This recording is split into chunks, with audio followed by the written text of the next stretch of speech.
Hello students, आज की video में हम डिस्कस करने वाले हैं board of school education Haryana Bhiwani ने मार्च 2020 में 10th क्लास से सब्जेक्ट इंग्लिश का जो पेपर लिया था उसके सेट ए से क्वेश्चन नंबर 5 को देखिए। जो क्वेश्चन नंबर 5 होता है वो आपकी जो बच्चे बोलते हैं, जिस अंदाज में बोलते हैं, लेंचो वाली बुक वहां से, जिसका नाम है फर्स्ट फ्लाइट, उस बुक में से आता है। 3 कॉम्प्रिहेंशन पैसेजेस आपको दिए जाते हैं। हर एक पैसेज में आपको 5 क्वेश्चंस पूछे जाते हैं जिनके आपको आंसर्स देने होते हैं। सभी क्वेश्चंस के अगर आप करेक्ट आंसर्स देते हैं तो आपको एक पैसेज के लिए 5 मार्क्स मिलते हैं। आपको 3 पैसेजेस मिलते हैं और उन 3 कॉम्प्रिहेंशन पैसेजेस में से आपको 2 अटेम्प्ट यानी 2 की चॉइस मिलती है। कोई भी 2 पैसेजेस आप अपनी मर्जी से, अपनी चॉइस से कर पाते हैं। तो 5 × 2 10 मार्क्स का ये क्वेश्चन हो जाता है। और जो बच्चे बोर्ड एग्जाम्स में अपीयर हो रहे हैं उनके लिए 10 मार्क्स की क्या वैल्यू है वो आप खुद ही समझ सकते हैं। हमारा 3 में से हमने एक ये जो पैसेज है कॉम्प्रिहेंशन पैसेज वो लिया है। ए लेटर टू गॉड हमारे चैप्टर का नाम है और जिसको G.L. फिंटस ने लिखा है। वहां से ये कॉम्प्रिहेंशन पैसेज आपसे पूछा गया था 10th क्लास के बोर्ड के पेपर में। चलिए हम इसको सॉल्व करते हैं।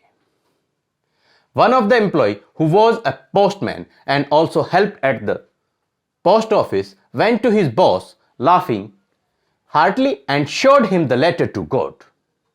Never in his career as a postman had he known that address. The postmaster, a fat, amiable fellow, also broke out laughing, but almost immediately he turned serious and tapping the letter on his desk, he commented, "What faith! I wish I had the faith of the man who wrote this letter, starting up a correspondence with God." देखिए, हमारा जो first question पूछा गया था वो था name the chapter and its author.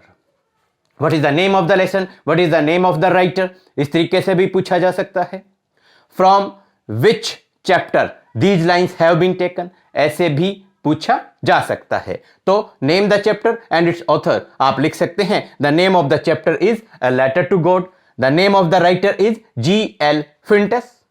G.L. फिंटस, F-U-E-N-T-E-S। साथ साथ आप नोट डाउन भी कर सकते हैं। बहुत ही इंपॉर्टेंट ये पैसेज है जो कॉम्प्रिहेंशन के लिए बोर्ड के पेपर्स में आता रहा है। तो आप इसको अपने पेपर के लिए अच्छे से प्रिपेयर कर लेंगे। नेक्स्ट आपसे क्वेश्चन पूछा गया था, what had the postman never known. Postman को आज तक पोस्टमैन ने क्या चीज नहीं जानी थी, क्या चीज नहीं देखी थी। तो देखिए आप क्या करेंगे, never in his career as a postman had he known that address. तो आप सिंपली लिख सकते हैं दैट एड्रेस, या आप कंप्लीट भी लिख सकते हैं the postman had never known that address. The postman had never known that address. Simply आप इस तरीके से लिख देंगे। देखिए, अगर आपको कॉम्प्रिहेंशन जो पैसेज दिया गया है वो समझ में नहीं आया है, क्वेश्चन क्या पूछे गए हैं ये समझ में नहीं आया है, तो ऐसे स्टूडेंट्स के लिए हम एक ट्रिक बतला देते हैं कि अगर आपको कुछ भी समझ में नहीं आया है तो क्वेश्चन के अंदर जो वर्ड या लाइन है वही वर्ड या लाइन आप अपने पैसेज के अंदर ढूंढिए। जहां से लाइन शुरू और जहां पर लाइन खत्म वहां पर आप निशान लगा देंगे और उठाकर ऐसे कैसे आप लिख देंगे। उस क्वेश्चन का 99.9% यही रहता है कि वही आंसर करेक्ट आपको मिलता है, वो आंसर आपका सही होगा। जैसे यहां पर भी आप देख सकते हैं, What had the postman never known, ये वर्ड्स थे। अगर हम यहां पर देखें, never in his career as a postman had he known, देखिए ये वर्ड्स आपको मिले थे। हमने never से यहां निशान लगाया और that एड्रेस के बाद में यहां निशान लगाया क्योंकि ये लाइन यहां से स्टार्ट होकर यहां पर खत्म हो रही थी। इसको हम अगर ऐसे कैसे उठा के भी लिख देंगे ये भी आपका आंसर करेक्ट होगा। What had the postman never known? The postman had never known that address. What kind of a fellow was the postmaster? ये आप लर्न कर लेंगे अच्छे तरीके से।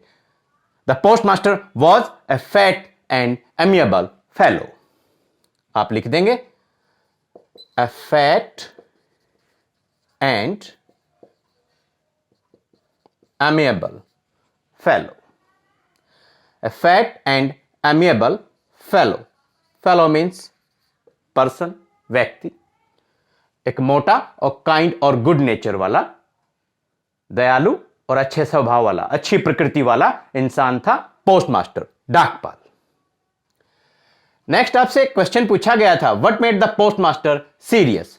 पोस्टमास्टर सीरियस क्यों हो जाता है? तो आप आंसर यहां पर लिख देंगे। देखिए यहां पर लिखा हुआ था, tapping the letter on his desk he commented, first of all he laughed, then he turned serious. क्यों सीरियस हो गया था? What faith? फेथ, ये आपका आंसर है। I wish I had the faith of the man who wrote this letter starting up a correspondence with God. तो आप लिख सकते हैं लेंचोस फेथ इन गॉड, ये आपका आंसर हो गया। कंप्लीट अगर आप लिखना चाहते हैं तो आप लिखेंगे Lencho's faith in God made the postmaster serious. Lencho's faith in God made the postmaster serious. अब देखिए आपसे सिनोनिम्स पूछे गए हैं। ये आपसे पूछा गया है क्वेश्चन नंबर 5 में, find words from the passage which mean the same as. Which mean the same as. ये 2 वर्ड्स आपसे पूछे गए हैं, इनके मीनिंग्स आपसे पूछे गए हैं। तो देखिए फर्स्ट ऑफ ऑल प्रोफेशन, व्यवसाय। तो आपको यहां से इस पैसेज में से ये ढूंढना पड़ेगा, नेवर इन हिज करियर। ये जो करियर वर्ड है, करियर का मतलब भी व्यवसाय होता है, प्रोफेशन का मतलब भी व्यवसाय होता है। ऐसे कैसे आप लिख देंगे CAREER। ये आपको लर्न करने होते हैं। काइंड एंड गुड नेचर, यहां पर काइंड एंड गुड नेचर, अमिएबल, ये आप लिख देंगे। देखिए कितना इजी सा पैसेज था, इसको आप नोट डाउन कर लेंगे, अच्छे से लर्न और रिवाइज कर लेंगे। हो सकता है आपके भी बोर्ड के इस साल वाले पेपर में ये पैसेज फिर से रिपीट हो जाए, क्योंकि अ लेटर टू गॉड जो हमारा चैप्टर है, जो हमारी स्टोरी है, कहानी है, इसमें से कॉम्प्रीहेंशन पैसेज साल दर साल आते रहे हैं।